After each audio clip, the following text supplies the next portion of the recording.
잠언 19장 21절.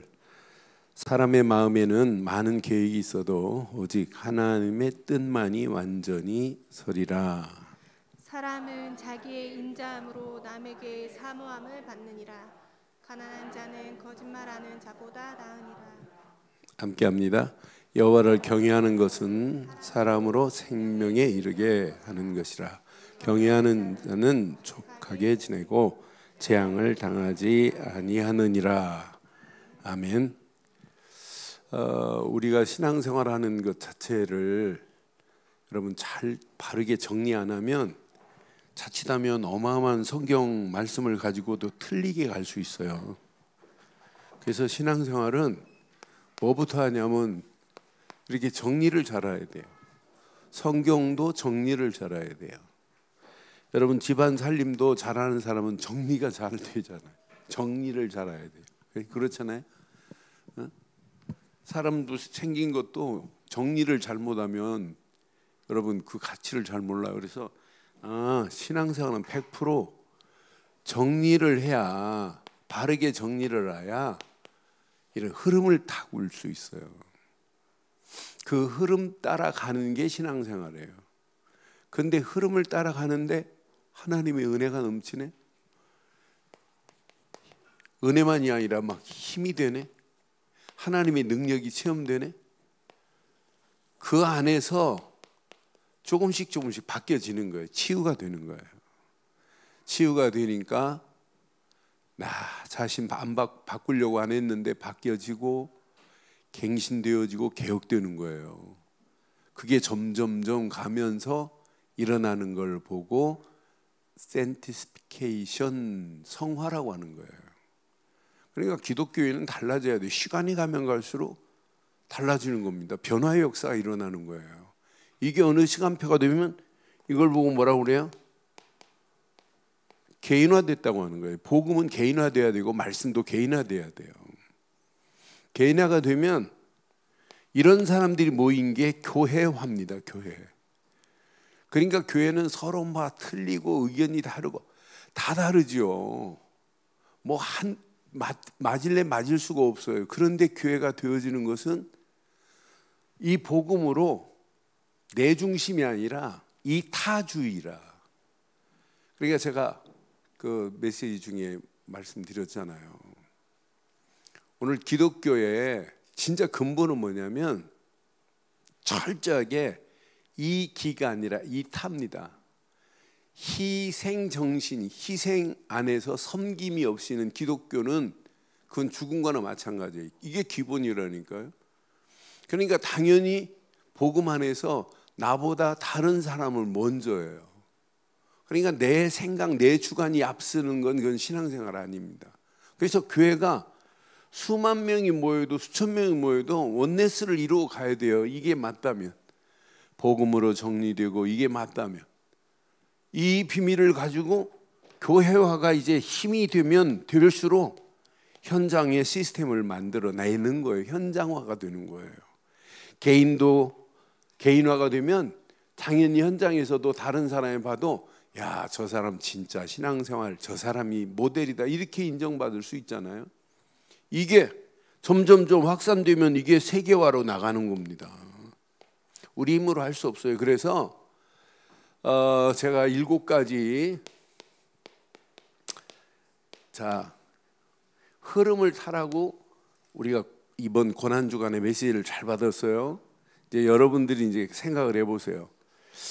지금까지 여러분들이 메시지를 가지고 있다면 7가지 흐름 속에서 내가 누구냐? 여러분은 누가 뭐래도 성삼위 하나님이 함께 하시는 자입니다. 성삼위 하나님이 함께 하세요. 신분과 권세가 이미 바뀌어졌어요. 성삼위 하나님이 함께 하는데 별거 아닌 거에 잡히고 수용 못하고 포용 못하고 초월하지 못하면 대부분 거기서 무너집니다. 그러니까 내가 누구냐? 성삼위 하나님이 나와 함께 하시는 하나님의 자녀다. 내게 이미 어마어마한 권세가 있다. 이것 가지면 내가 어디에 있느냐? 어디에 계세요? 10가지 비밀 안에 있기 때문에 세상이 아무리 어렵고 힘들고 여러분 세상 사람들이 못 살겠다, 견디지 못하겠다 해도 여러분은 이길 수 있어요. 10가지 비밀 가진 자는. 아니, 여러분의 신앙 발판 10가지만 가지고 있으면 세상 당당하게 이기고 오히려 사건, 환경, 어려움 속에 하나님의 계획이 보입니다. 그 안에서 5가지 흐름을 타고 간다? 이것만큼 축복이 어디 있어요? 5가지 확신 가지고 있는데. 우리는 누가 뭐래도 구원받은 자 맞죠? 구원의 확신. 여러분의 모든 죄는 다 끝난 것 맞지요? 사죄의 확신. 하나님이 여러분을 응답하시고 인도하시게 되어 있어요. 응답의 확신, 인도의 확신, 승리의 확신. 이 확신 가지고 하는데, 그러니까 오늘날 많은 사람들이 구원 받아놓고도 아이고 내가 이렇게 신앙생활하다 천국 갈지 모르겠어. 뭐가 없다? 확신이 없다는 거예요. 데살로니가 교인들을 봐요. 얼마나 멋있어요.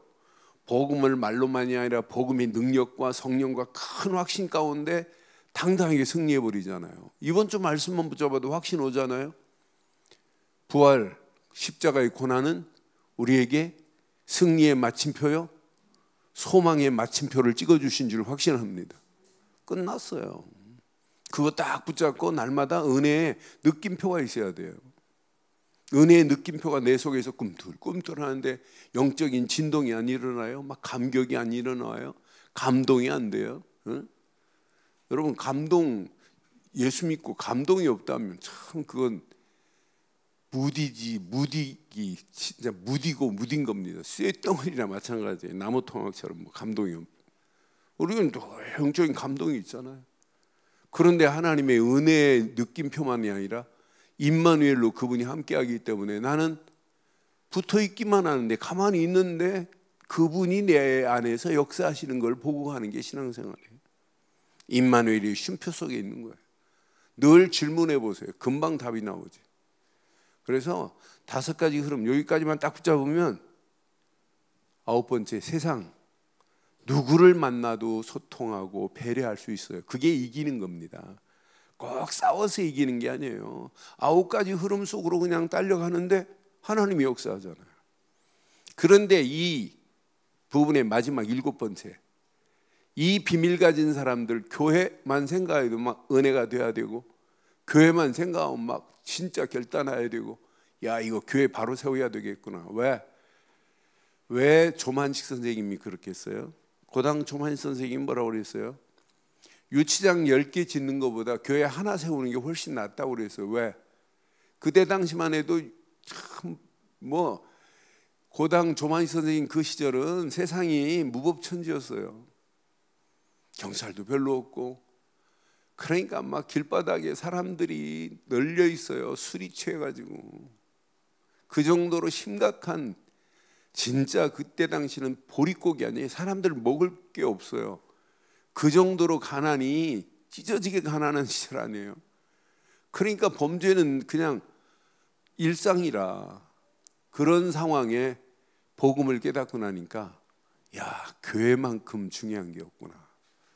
유치장 10개를 세우는 것보다 교회 하나 세우는 게 낫구나. 앞으로 교회다운 교회가 제대로 안 쓰면 시대 답을 못 줘요. 시대의 흐름에 다 무너지는 속으로 들어가게 돼 있다니까요. 그래서 교회, 또 교회만 잘 세워졌다가 아니라 교회다운 교회에서 예배의 축복을 누리는 자는 반드시 승리하게 될 줄 확신합니다. 그러니까 이 언약 제대로 딱 붙잡고 가면 여러분 100% 승리합니다. 저는 렘넌트들을 볼 때 렘넌트들 때문에 은혜 받아요. 오늘 아침에도 일부 예배 드리기 전에 20분 전에 강성아가 예배 드리러 벌써 왔어요. 그래서 왜 이렇게 일찍 왔니? 했더니 제 방에 들어왔어요. 그랬더니 목사님, 저기 식구들하고 어디 놀러 갔다 왔나 봐요. 그런데 왜 그렇게 타로 점 보는 데가 많니? 점쟁이들이. 그걸 보고 걱정하는 강상아 보면서, 야, 이 쪼까는 게 얼마나 귀엽든지. 그래서 내가 그랬어요. 앞으로 더 많아진다. 그러니 우리가 예수를 그리스도로 믿는 최고의 축복을 못 누리면 다 끌려간다. 그 끌려갈 사람들을 건져내줘야 된다. 그러면서 목사님 질문할 게 하나 있대요. 지금 뭔데? 그랬더니 그 이사야 19장의 메시지를 장윤정 선교사가 지 엄마한테 보냈나 봐요. 그런데 이사야 19장 메시지를 가지고 그 언약 붙잡은 자가 앞으로 대로가 열려질 거다. 아수르에도 애굽에도 문이 열려질 것을 이렇게 했던 메시지를 가지고 이제 대로가 열리는 걸, 대로라는 말. 그 대로가 뭐예요? 그러는 거예요.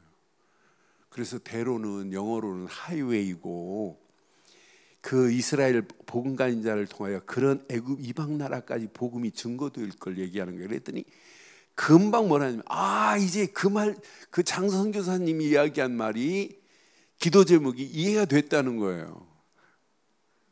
여러분들은 강성호보다 훨씬 잘 깨닫고 계시죠? 네? 이렇게 자세히 말씀드리는데도 못 깨달았다. 오늘 이거 발견하면 깨달을 수 있어요. 그래서 오늘 제목을 이렇게 삼았어요. 잠언의 말씀 잘 붙잡으면 지금까지 했던 거 금방 깨달을 수 있어요. 자, 뭐라고 그랬어요? 하나님의 완전하신 뜻에만 뭐 하자고요? 이게 제자입니다. 제자들은 다른데 올인하면 안 돼요. 하나님이 구약에도 마찬가지고 신약에도 마찬가지고 하나님의 뜻을 숨겨놨어요. 그 완전하신 뜻에 올인하는 자는 승리합니다. 하나님의 완전한 뜻 발견하기만 하면 하나님이 우리를 인도하실 줄 확신해요. 그런데 성경은 하나님의 그 완전하신 그 뜻을 숨겨놨는데 그 뜻을 알지 못해요. 자, 이 하나님의 뜻을 깨닫지 못하는 걸 보고 무지함이라고 그래요. 그래서 잠언은 무지함을 미련한 자로 표현했어요. 뭐라고 표현했냐면 이렇게 미련하다는 말을 이렇게 표현했어요. 그러니까 그 미련하기 그지없어요. 하나님의 뜻을 발견 못하면 이렇게 가는 거라니까요. 무지한 길로. 그런데 더 놀라운 건 무지한 길로 가면서도 몰라요. 그래서 한번 1절 한번 확인해 보세요. 자, 오늘 잠언 19장 1절 봐봐요. 가난하여도 성실하게 행하는 자는 입술이 뭐래요? 입술이 뭐래요? 여러분, 가난하면 무조건 폐역한 겁니까? 가난하고 부자고 그게 지금 문제가 아니에요. 여기서 성실하고 근면 성실 막 전략한다고 그게 성공할 수 있는 거예요? 성경의 성실은 뭘 의미하냐면 하나님과 관계가 정립된 것을 성실이라고 그래요. 그러니까 하나님 모르고 가난하고 부한 것, 그게 문제가 아니에요. 하나님 모르는 자가 가난하면 더 패망하는 길고 하죠. 하나님 모르는 자가 부자라고 그게 성공하는 게 아니라니까요. 하나님 모르는 자가 그게 아무리 성실하다고 하나님이 그 성실로 인정하는 거 아니잖아요. 그러니까 하나님이 내신 그 바른 길을 알지 못하면 결국은 이렇게 되는구나. 눈에 보이는 가난, 부자 이게 중요하지 않아요. 하나님과 관계 정립이 안 된 자는 결국은 이렇게 미련한 길로 가는구나. 그러니까 그 다음 절 보면 2절에 보면 자, 지식이 없는 소원은 선하지 못하고 발이 급한 사람은 잘못 가느니라. 그러니까 하나님이 원하시는 영적 지식을 모르는 자는 영적인 지식에 무지한 자는 아무리 몸부림쳐도 아무리 빨리 가도 그게 빨리 가는 게 아니에요. 저는 그래서 솔로몬이 기가 막힌 메시지를 해요. 3절에 보세요. 3절 뭐라고 말씀하는지. 3절에 보면 자, 사람이 미련함으로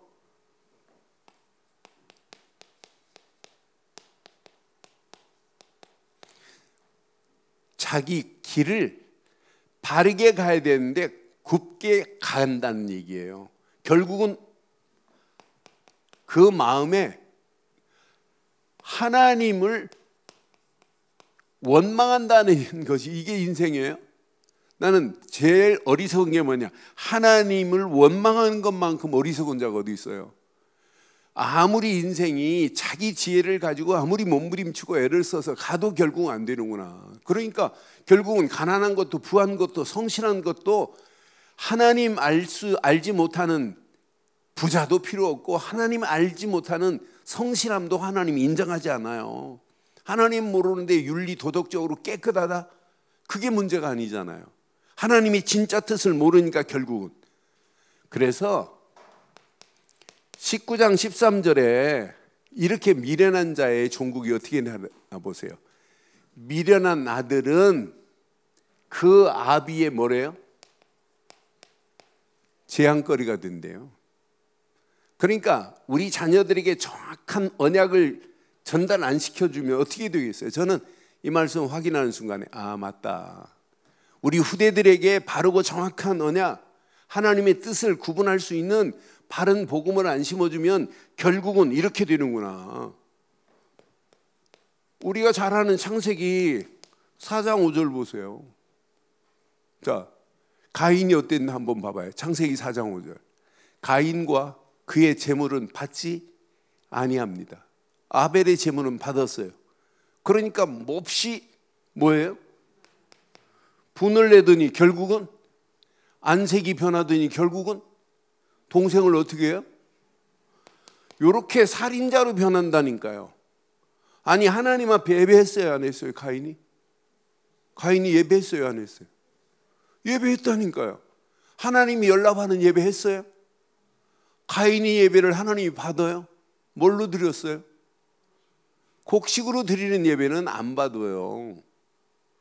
곡식으로 드리는 레위기의 예배가 있지요. 소제는 곡식으로 드려요. 그건 감사제예요. 언제 드리냐? 피의 제사를 드린 다음에 드리는 곡식의 예배는 받지만 곡식의 예배 가지고는 구원이 없어요. 소제는. 그래서 소제라는 말은 히브리 말로 민하입니다. 민하라는 말은 곡식을 태워 연기로 드리다 이런 뜻이 있어요. 아무리 쌀을 100가마를 태워 드려도 하나님이 안 받습니다. 그 예배는. 하나님이 받는 예배는 피제사예요. 그러니까 피 없이 하나님께 예배 드리고, 그러니까 복음 모르고 예배 드리는 그 예배 하나님이 원하는 예배 아니에요. 제일 큰 예배 드리고 아벨 때문에, 아벨의 예배는 하나님이 연락하시니까 분하여 안색이 변하고 결국은 살인하잖아요. 우리가 복음 없는 예배 한번 드려보세요. 교회 오합주를 만듭니다. 제일 큰 예배 드리고 막 교인들끼리 싸우고 막 편가르고 나눠주고. 복음 가지고 있다면 그건 복음은요 모든 것을 초월할 수 있는 힘이 복음의 능력인 줄 확신해요. 우리 안에 지금 누가 계시다고요? 성삼위 하나님이 우리의 신분을 바꿨어요. 우리의 신분을 바꾼 거, 우리에게 어마어마한 권세를 줬어요. 어지간하면 수용하고 어지간하면 포용하고 관용을 베풀고 사랑하고 용납하고 용서하고 모든 것을 초월하는 축복이 있기를 주의 이름으로 축원합니다. 하나님의 진짜 뜻을 발견하면 다 내줘도 돼요. 다 포기해도 돼요. 아무것도 없어도 돼요. 그런데 하나님의 진짜 완전한 뜻을 발견한 자는 반드시 승리하게 되어 있습니다. 그러니까 이사야서 8장 21절도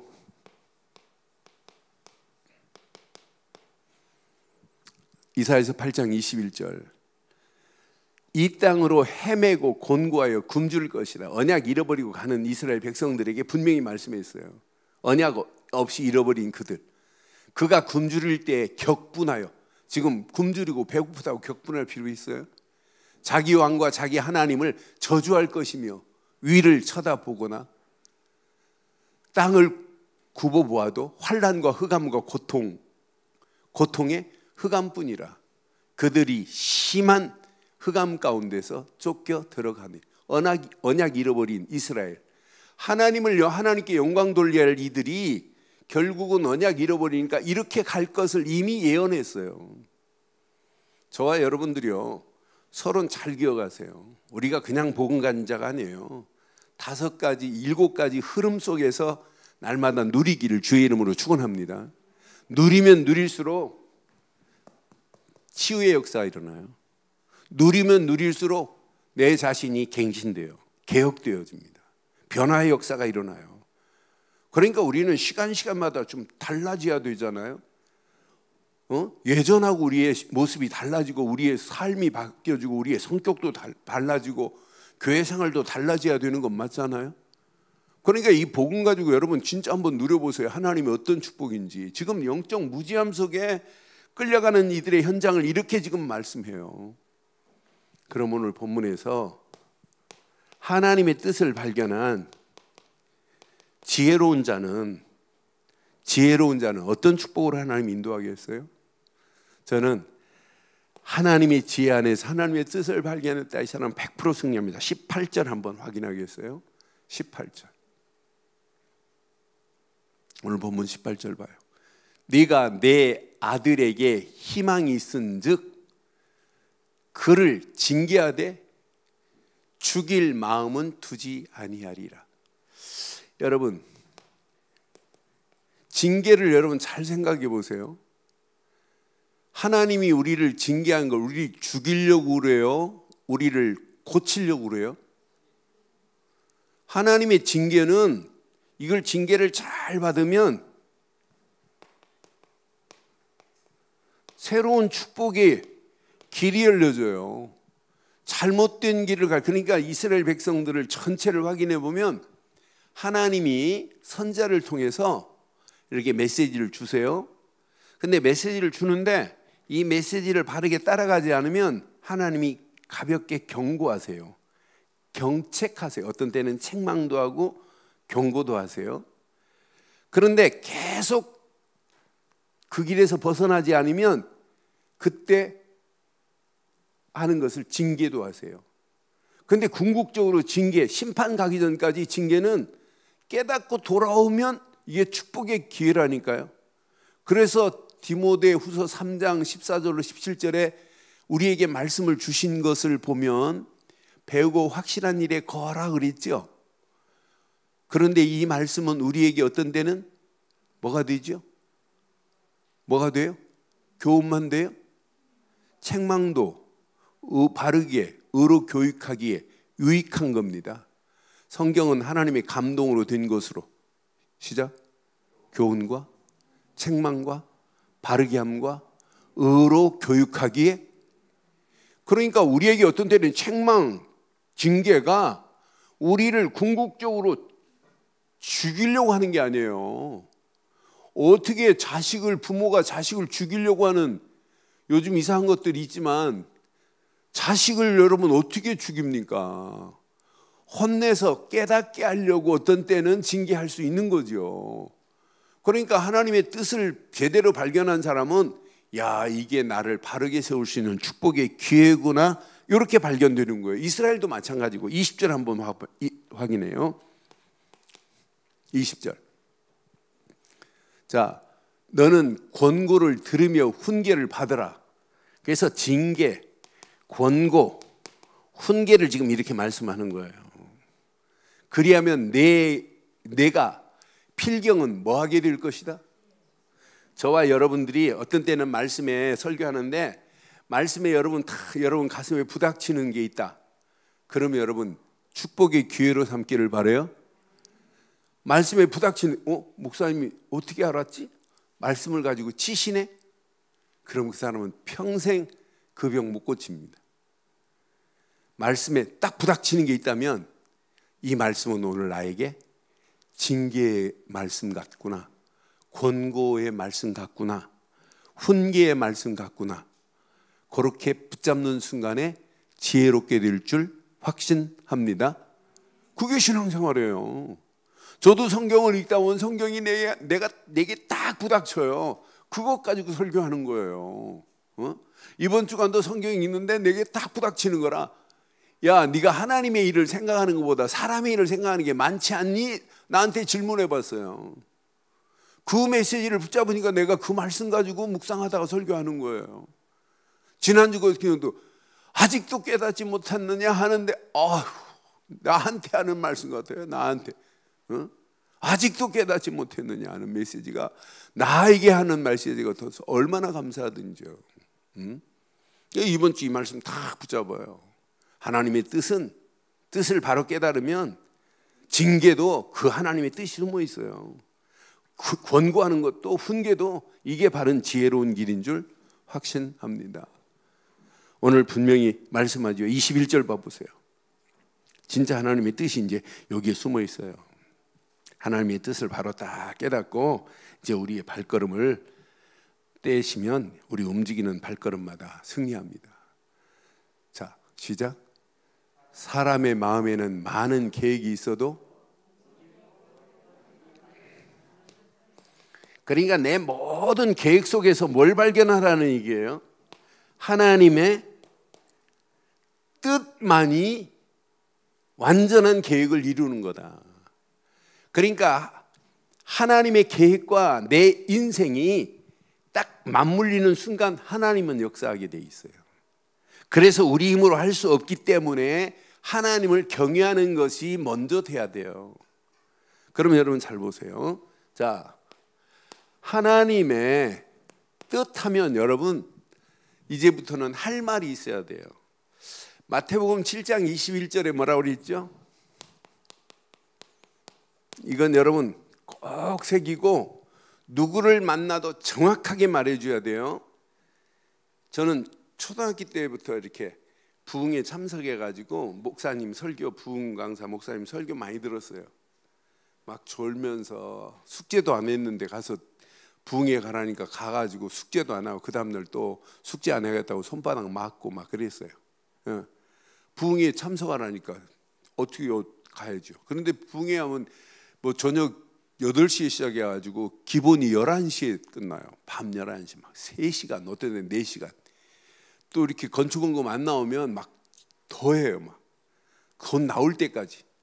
그러니까 막 부흥 강사 목사 설교 메시지 할 말 없으면 믿습니까? 막 소리만 지르고 그럼 아멘 아멘 하다 부흥이 끝나요. 그런데 하나님의 뜻을 전부 육신적으로 다 풀었어요. 진짜 하나님의 뜻을 제가 신앙생활하고 신학하면서 정확하게 하나님의 뜻을 설명한 그런 분 별로 본 적이 없어요. 나더러 주여 주여 하는 자마다 다 천국에 들어갈 것이 아니요 다만 하늘에 계신 내 아버지의 뜻대로 행하는 자라야 들어가리라. 그럼 하나님의 뜻대로 행하십니까? 라고 물으면 아멘으로 대답하는 사람 많지 않아요. 우리 교회는 하나님 뜻대로 행하십니까? 우리는 이렇게 아멘 하잖아요. 많은 사람들이 하나님의 뜻이 뭔지를 잘 몰라요. 그러면서 다음 이어서 반석 위에 세운 집은 비가 나고 바람 불고 창수가 나도 무너지지 아니할 것을 말씀했는데 많은 사람들이 그 반석 위에 서야 되는 그 비밀을 모른다니까. 하나님의 뜻, 그 뜻 앞에 우리는 오늘 바른 언약을 딱 붙잡고 가셔야 돼요. 자, 마태복음 7장 28절로 32절 봐봐요. 마태복음 27장 21장 28절로 32절 봐봐요. 자, 하나님의 뜻을 이렇게 이제 설명해요. 자, 어떤 사람이 두 아들이 있는데 맏아들에게 가서 오늘 포도원에 가서 일하자 그랬어요. 그러니까 대답합니다. 아버지 가겠나이다 해놓고는 안 갔어요. 또 하나인 둘째 아들은 오늘 포도원에 가서 일하자 그랬더니 대답합니다. 아 싫습니다. 그래 놓고는 후에 뉘우치고 갔다. 그럼 어떤 자가 하나님의 뜻대로 한 자예요? 아버지 뜻대로 한 자예요? 네? 첫째 아들이에요? 둘째 아들이에요? 분명히 우리는 둘째 아들 맞지요? 근데 잘 봐요. 그 다음 절. 자, 그 둘 중 누가 아버지의 뜻대로 행하였느냐? 둘째 아들이니이다. 예수께서 그들에게 말합니다. 내가 진실로 너희에게 이르노니 세리들과 창녀들이 너희보다 먼저 하나님의 나라에 들어가리라. 이들은 뭘로 했어요? 벌써 알았어요. 세리 창기들은 저분이 메시아 곧 그리스도시구나. 바리새인들 예수님 보고 뜻을 알아요, 몰라요?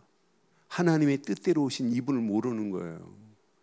이렇게 비유를 통해서 첫째 아들, 둘째 아들 말하면서 바리새인들한테 말해주는데 못 알아들어요.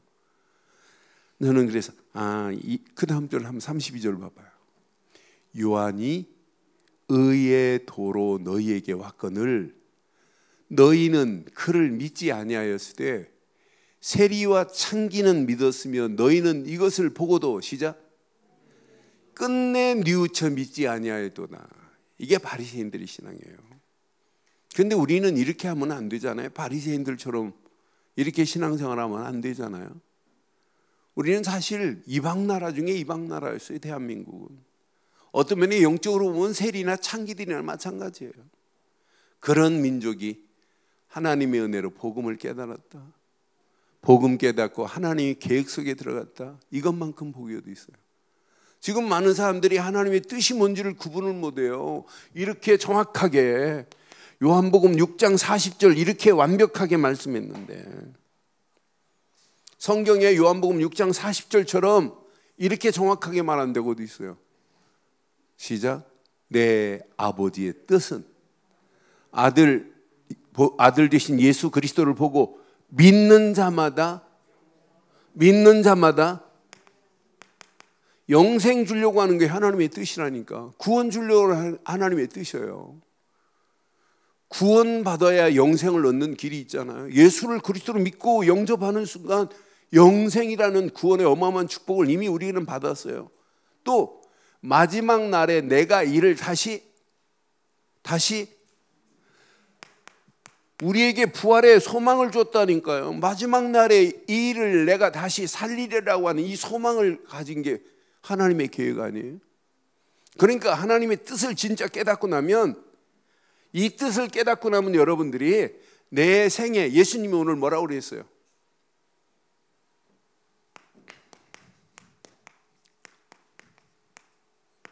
나와 복음을 위하여요. 여러분들이 생명 걸어야 돼요. 여러분 생명을 얻고자 하면 잃어버리라고 그랬어요. 근데 생명을 어디에 던져야 돼요?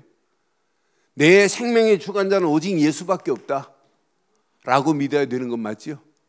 그럼 이제 복음을 위하여 우리의 생명을 던지는 게 이게 답니다. 오늘 오전 메시지 여러분 집에 가서 다시 한번 성경 읽으시고 내 것으로 딱 붙잡아요. 우리가 암만 살고자 해도 안 돼요. 진짜 나와 예수님이 그랬어요. 예수와 복음을 위하여 사는 것이 생명을 얻는 최고의 축복. 그 축복만큼 귀한 게 어디 있어요. 이 비밀을 가지고 가면 복음을 위하여 가는 발걸음을 하나님 뭐라고 그랬어요? 하나님 나라가 네게 권능으로 임할 것을 약속했어요. 9장 1절에.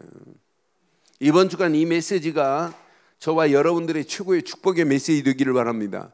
그러니까 하나님의 뜻을 깨닫고 이제 깨달은 걸로 끝나지 말고 그 뜻을 위하여 여러분의 발걸음을 떼는 저와 여러분들 되기를 바라요.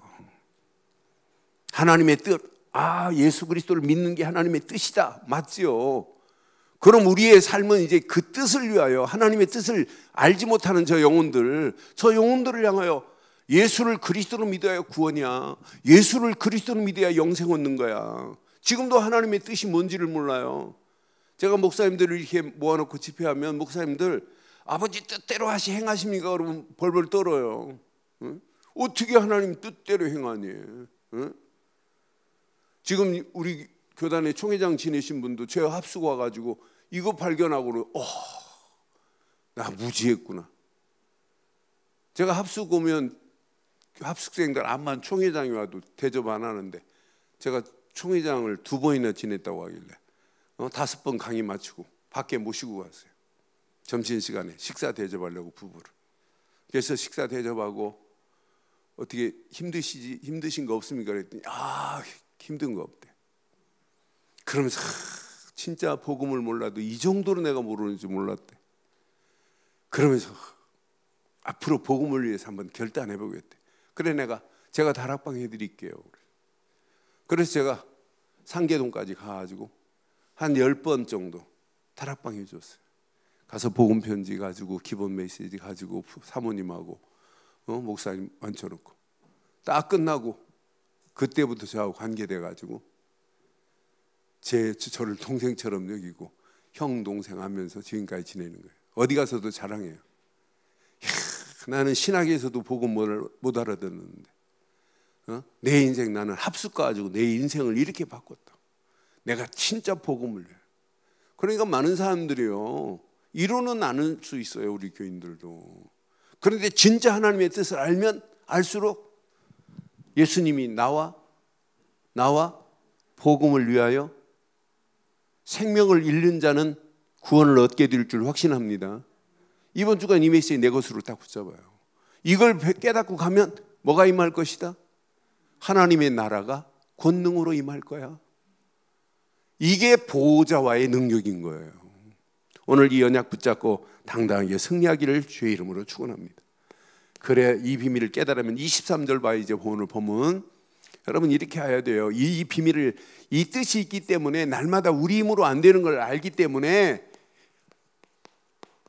이게 답니다. 하나님을 경외하는 게 이게 제일 중요한 삶의 목표예요. 히브리서 말씀을 보면 믿음의 주 온전케 하신 예수만 바라보라 하듯이 우리는 날마다 하나님을 경외하기를 바랍니다.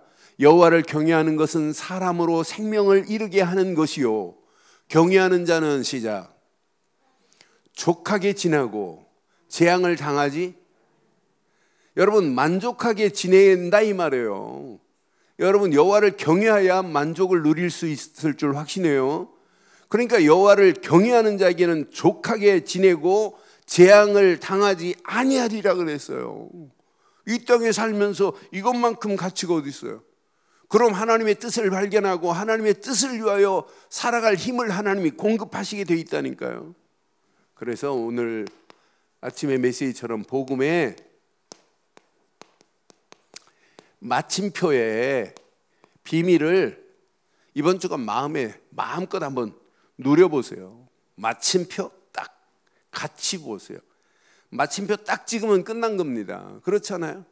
마침표 찍으면 더 이상 할 말 없어요. 그러니까 마침표 딱 찍는 순간에 끝. 다 이루었다는 거 아니에요? 마침표만이 저와 여러분들을 구원의 완성이 마침표입니다. 복음의 마침표 되시는 그리스도를 딱 붙잡는 순간에 구원이라는 최고의 축복이 임하게 된 줄 확신해요. 이때부터 우리의 신분, 우리의 어마어마한 권세 이때부터 임하는 거 아니에요? 마침표 딱 찍는 순간부터. 이때부터 우리가 지금 늘 쓰고 있는 메시지처럼 성삼위 하나님이 이때부터 함께하는 거 아니에요? 이걸 보고 트리니티라고 하네요. 성삼위 하나님이 함께하는데 문제될 게 뭐 있어요? 이분이 함께하기 때문에 어떤 환경을 만나도 어떤 상황을 만나도 여러분 피하지 마세요. 수용해 보세요. 아 좋다 인정하세요. 문제 인정하시라니까요. 그 속에 인정하고 문제 속으로 들어가 보세요. 길이 있지. 이 맛을 보면 모든 상황을 다 초월할 수 있어요. 우리처럼 정확한 복음의 이 어마어마한 마침표를 가지고 있으면서도 하나님이 허락하신 축복을 놓치면 여러분 다 잃어버리는 거나 마찬가지예요. 껍데기만 가지고 있는 거나 마찬가지예요. 그래서 이번 주간 진짜 하나님을 경외할 수 있는 유일한 길은 예수 그리스도 안에서만이 하나님을 경외할 수 있습니다.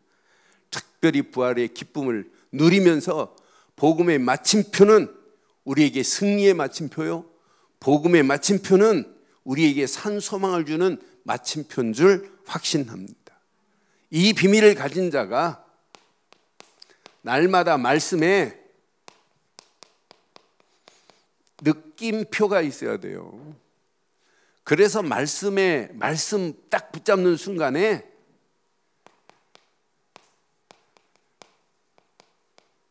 말씀이 선포되는 것은 예배란 말이에요. 그럼 예배는 똑같은 예배입니다. 똑같이 찬송 부르고 함께 기도하고 말씀 듣고. 그런데 어떤 때는 은혜가 되고 어떤 때는 은혜가 안 된다. 그러면은 찬송이 잘못된 겁니까? 내 심령 상태가 잘못된 겁니까? 그럼 뭘 고쳐야 돼요? 그러니까 여러분, 은혜 받을 준비가 돼야 돼요. 은혜 받을 준비는 여러분들이 기도하면서 여러분들이 준비하고 나와야 돼요. 그러니까 여러분들이 은혜 받을 준비를 하고 오는 거하고 다르잖아요. 아이가 복습을 하고 학교 가는 거하고 복습 안 하고 학교 가는 건 똑같을까요?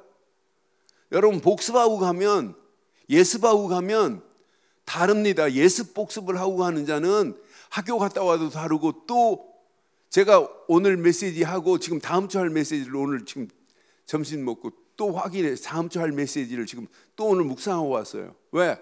그 메시지를 가지고 내가 누려야 되기 때문에. 억지로 하면 저는 골병듭니다. 이 말씀을 통해서 어떤 하나님이 주시는 메시지를 어떻게 이어갈까, 이것 때문에. 그러니까 신앙생활도 날마다 복습도 필요하지만은 예습도 필요해요. 우리 보경권사가 기도문을 이렇게, 제가 한 번도 기도문을 써본 적이 없어요. 근데 보경권사한테 이 기도문을 이렇게 맡겼어요. 지금 뭐 십몇 년 됐어요, 맡긴 지가. 그래서 맡기기 전에 제가 꼭 이 보경권사한테 제가 미리 그 설교할 내용을 줘요. 그러면 이제 제가 내용만 받으니 보경권사가 다 알죠. 그러면서 어떤 때는, 요즘은 안 올라와요. 이제 다 아니까. 내가 내 방에 와서 제가 한 10분 정도 설명을 해. 내가 이렇게 설명할 거야, 이렇게 설명을 해줘요. 그럼 내가 항상 묻는 게 있어요.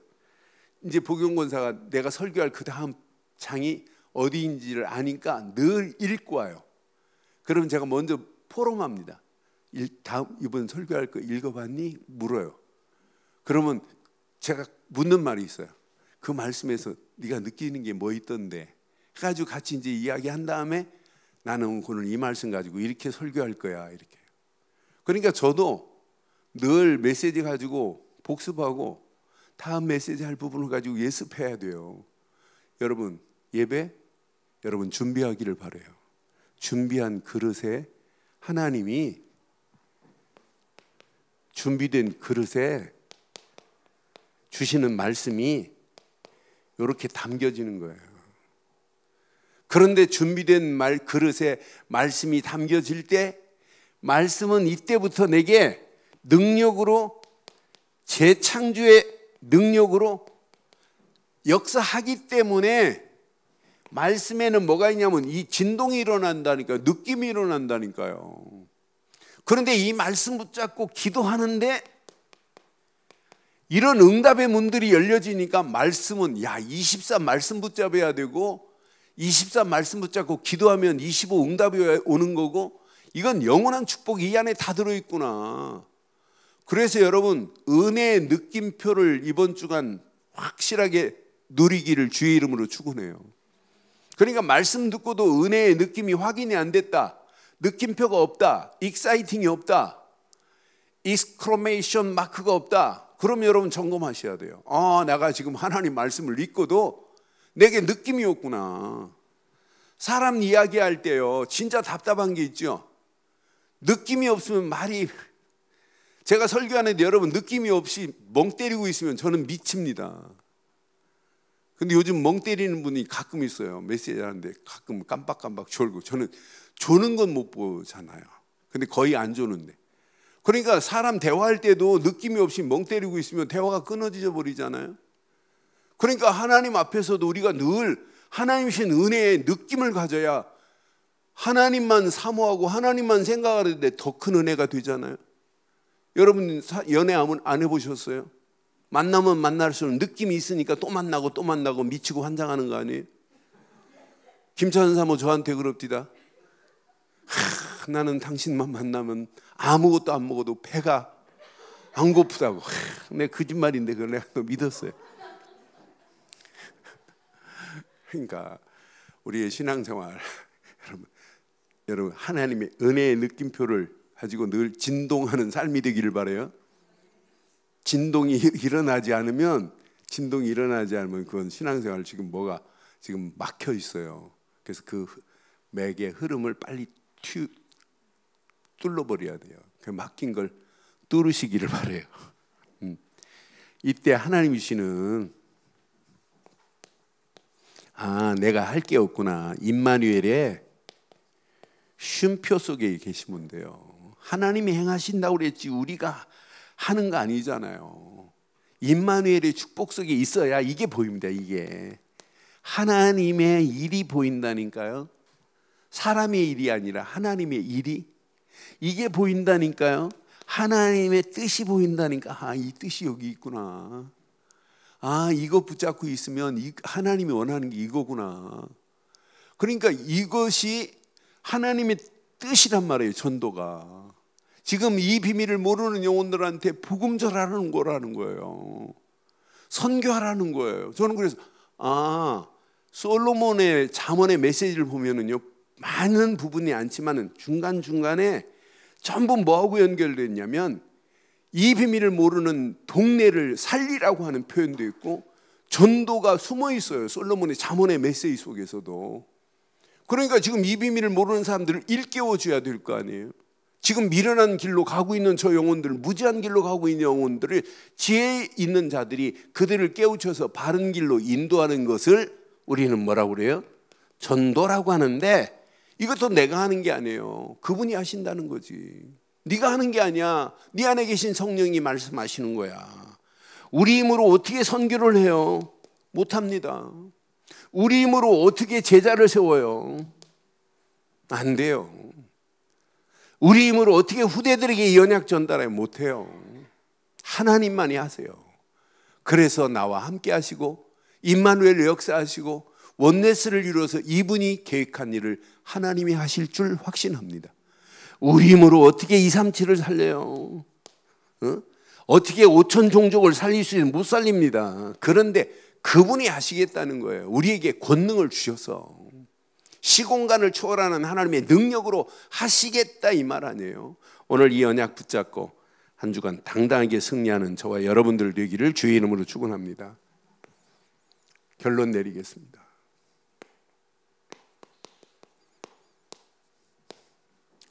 자, 늘 하나님 앞에 왜라는 질문을 해보세요.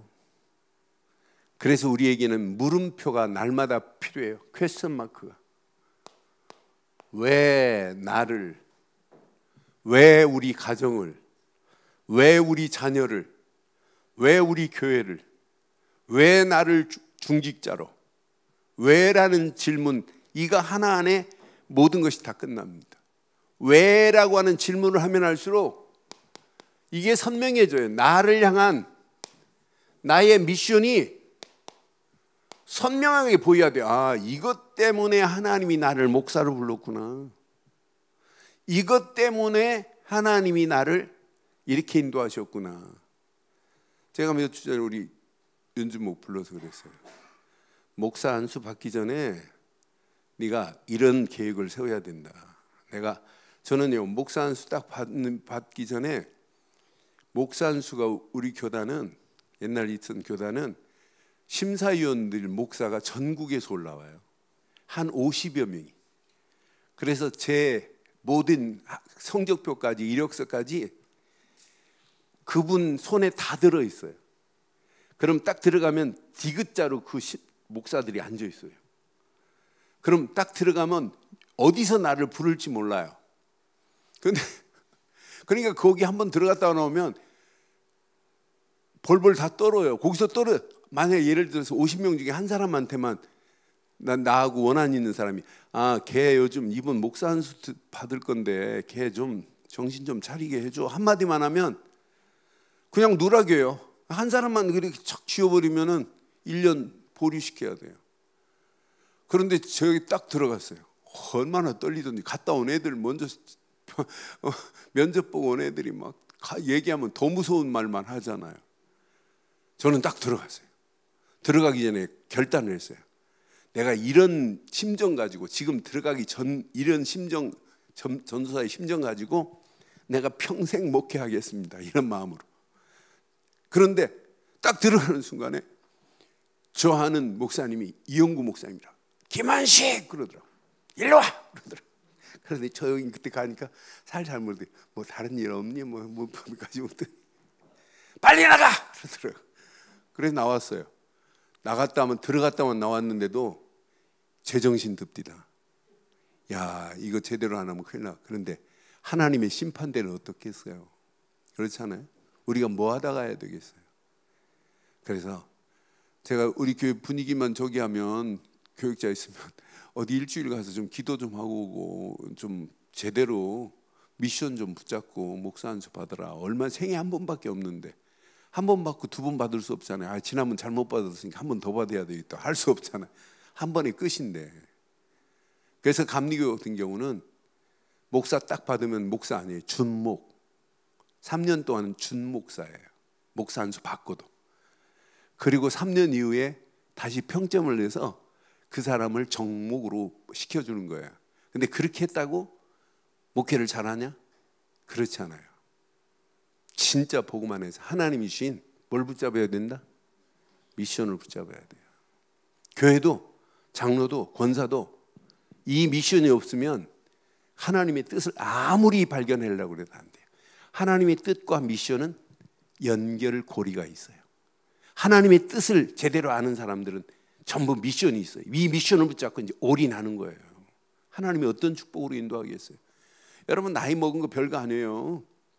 나이 먹었다고 자랑할 거 하나도 없어요. 우리는 자칫하면은 한 120살 살 수 있어요. 자칫하면. 그러니까 이건 100살 사는 건 이제 그냥 보통 될 거예요. 지금 요즘 돌아가시는 부분이 전부 90, 94, 90들 막 이래요. 그러니까 조금 실수하면 100살 산다니까. 그런 시대 속에 지금 우리가 살고 있어요. 그러니까 우리가 오래 사는 게 지금 중요하지 않잖아요. 뭘 붙잡고 살아야 된다? 밥을 먹어도 뭘 붙잡고 먹자? 이거. 그런데 미션 붙잡은 자들이 앞으로 우리 교회에 이렇게 한 팀이 됐다. 어떤 역사가 일어나겠어요? 한 팀은 서로 생각이 통하고 마음이 통하고 영혼이 통하는 것만이 아니라 서로 비전이 통해야 돼요. 교회를 이렇게 만들면 돼요. 중직자들은 장로님들, 권사님들, 안수집사님들은 교회를 이렇게 만들어야 돼요. 여러분 가정도 이렇게 만들어야 돼요. 서로 생각이 통하고 마음이 통하고 영혼이 통하고 함께 비전이 통해야 돼요. 그럼 어마어마한 역사 일어나게 돼 있어요. 이 비전이 통하면. 그런데 이 언약 붙잡고 우리의 발걸음을 떼는 완벽한 축복 안에서 하나님이 우리에게 어떤 작품을 만들어내냐? 100% 하나님이 계획한 일은 하나님이 이루시기 때문에 마지막 이걸 잘 만들어줘야 돼요. 개인도 시스템이 구축돼야 되고 여러분 가정도 시스템이 돼야 되고 교회도 이 시스템을 만들어가는 게 교회입니다. 현장도 이 시스템이 만들어져야 돼요. 237도 미션이 없는데 어떻게 237? 한 팀이 돼가지고 가는 사람이 없는데 어떻게 237 되겠어요? 그래서 한 사람 한 사람이 미션을 붙잡은 자들이 한 팀을 이루고 움직이면 교회도 완벽한 시스템이 여러분 하는 일도 시스템이 앞으로 237 살리는 축복의 시스템이 구축돼서 우리 움직이는 발걸음마다 사도행전 1장 8절이 성취되어지는 최고의 축복의 자리에 응답과 축복과 승리가 있게 될 줄 확신합니다. 그 안에서 승리하기를 주의 이름으로 축원합니다.